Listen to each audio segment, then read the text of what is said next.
Think of the key factors behind this rise in inflation, the rise in the cost of living, primarily domestic or global? Yeah, I think it's really important to be clear about what this is and what this isn't. It is driven primarily by global factors and energy prices in particular, actually, and that's feeding through into domestic prices here in the UK for families, businesses in a number of ways, whether that's household bills, warming the home, or the cost of transport, or the cost of producing goods or moving them around the country. All of those things are becoming more expensive as the cost of energy rises. But what it isn't is a domestic sustained pressure on inflation from, for example, higher wages and higher domestic spending. And that's really important because it means that in all likelihood, this will be a temporary, transitory event where prices will come down again quite quickly. And actually, if you like, the medicine that the Bank of England would normally use to try and address inflation, so cutting interest rates, could well end up being very toxic for the recovery and could suppress what is already a very weak wage growth in this country. I spoke to the economist Andrew Sentence a little earlier, formerly a member of the Bank of England's Monetary Policy Committee.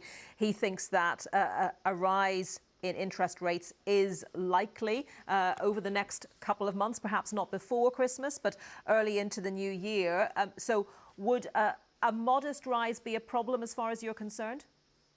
So firstly, I think it is likely because the bank has essentially told us that. They've told us that they expect inflation without a rate rise to be slightly different to what they have in their core forecast. That implies it's essentially them telling the market they are expecting to raise rates over the near term.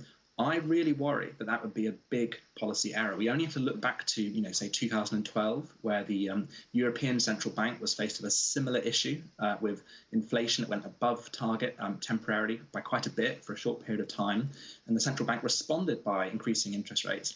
And actually, that choked off the European recovery. It's why many European countries were in recession, after the financial crisis for much longer than countries like the UK, because they didn't look through that inflation target at the underlying factors. So I think it's likely the Bank of England is considering this. We'll have to see how the Monetary Policy Committee votes. I worry that a rate rise at this time would be a really big error and would cost living standards in this country potentially for a long time to come. Yeah, and in the short term then, as people, look towards Christmas and expenses associated with that or other expenses, general expenses, how difficult is it going to be for people to cope with this rise in the cost of living? And what more do you think needs to happen to try to cushion that?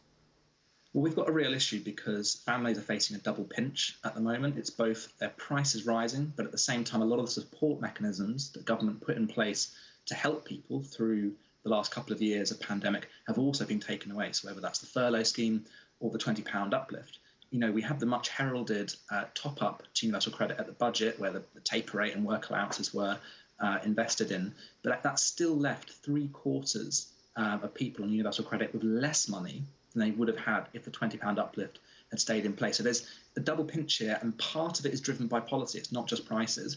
And I think government needs to intervene. I think this winter could end up being incredibly painful for a lot of families, a lot of people. And part of this is by design, and government could reverse it with the right policy. OK, Alfie Stirling, thank you very much for your thoughts on that story.